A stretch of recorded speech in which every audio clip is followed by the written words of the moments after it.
We have Nate Wild from 95 Rock, KKNN Grand Junction. Nate, what's up, dude? What's up, Corey? Thanks for doing this. This is awesome. Yeah, it's all good, man. All right, so first off, you said in an interview not too long ago that recording the upcoming record, CMFT, was like the most fun you've had since the first Slipknot record, 21 years ago, 1999, that one came out. Yeah. Why is that? I don't know, to be honest, man. I mean, it's, certain people get older, certain people grow more into the curmudgeon role that they were kind of meant to be in. I don't know. It's weird, especially when you have something like Slipknot. It's such a big thing that maybe sometimes it gets lost on people that we're making music. We get to make an album. We get to do this. This is something we dreamed of doing. Yeah. For God knows how long, and at least for me, and this may be naive on my part, but at least for me, my reasons for making music have never changed. I'm still the same dork that was growing up listening to everything and wanting to make music, so maybe that's one of the reasons why this project was so enjoyable, man. We had a blast. I mean, we laughed every day. I mean, it just popped. It was done, so it was crazy. And I guess maybe I'm fortunate that I still have that kind of vibe, Sure. Awesome. Well, speaking of the first Slipknot record, and actually the second one too, Ross Robinson was the producer, and the environment was hostile, to say the least. When you guys were first two records, you ever think about? I mean, obviously the new record, from what I've heard, the couple singles, totally different. Right. Do you ever get the urge to go back to that Ross Robinson kind of hostile environment and just make brutal music again? That way. Oh no, dude, absolutely. I'm always ready for that. It's sometimes it's harder to push that agenda in the band. I know there are certain people in the band who they feel like we've already done that, so we're trying to kind of explore other types of music that we can do under that Slipknot umbrella. But for me, dude, I'm always ready. I'm always ready to bash my head against something like that. I don't necessarily need the tension or the drama, but I'm always ready. It's like sometimes it's not heavy enough for me, to be honest. It's not dark enough for me. So it's but at the same time, man, it's part of being in a band is you work with what you got, you compromise, you try to make an environment where everyone is making the kind of music that they all want to make, But trust me, I'm always ready to bleed for it. Awesome. Finally, man, you got some collaborations on the new record. CMFT Must Be Stopped has Tech Nine and Kid Bookie. Off the top of my head, you've collaborated with Zakk Wylde also on his last solo record. If you had to pick somebody, who's been the most enjoyable to collaborate with? I mean, that's tough. I mean, I've been pretty lucky to work with some really, really cool people, man. I mean, Zakk was so open about it and was really, and I've known Zakk, God, almost 20 years now. Yeah. And he's such a character that to work with him was pretty dope. But I mean, even having said that, one of the cool things about working with Tech is that he started out as a maggot, he was a Slipknot fan.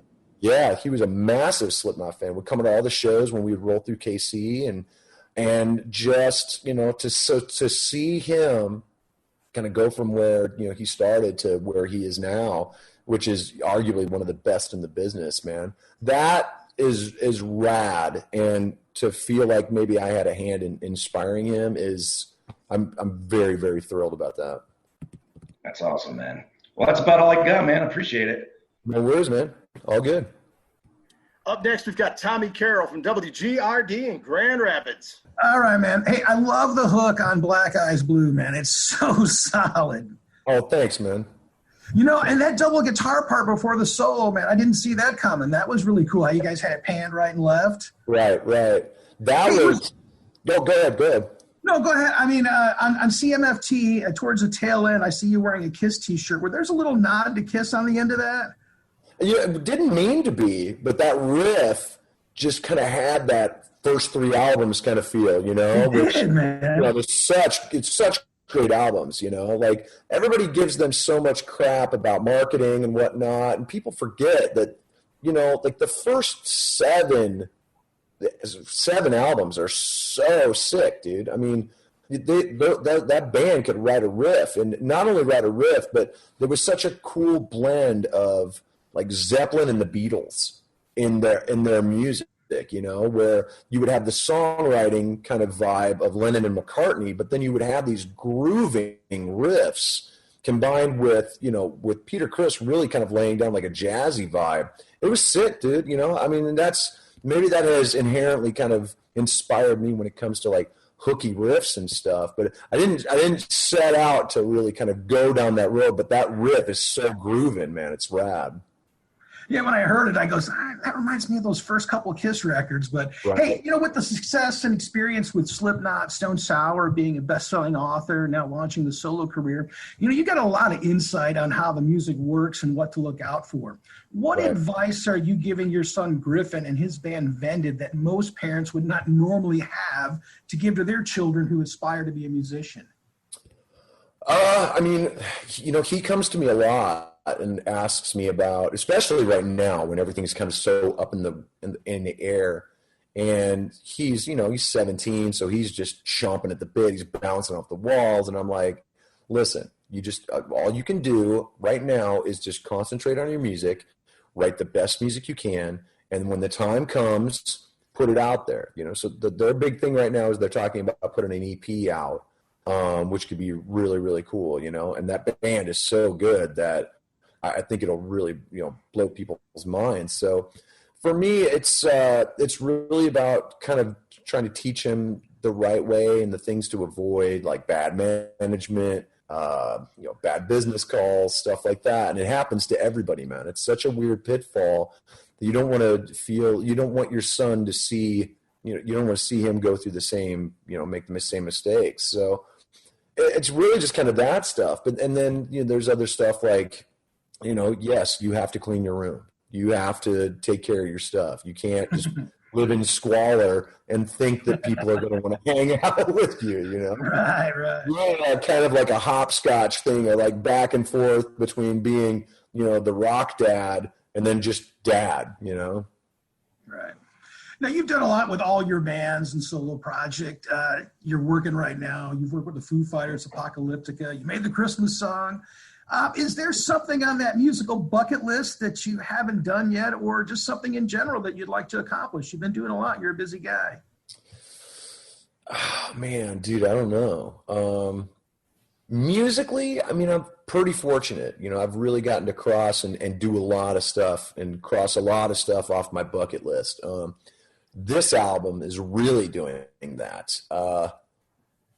Maybe there's just a handful of people that I would like to work with, you know, maybe left. But other than that, I mean, I think maybe just keep doing it for the right reasons. You know, I'm not sure.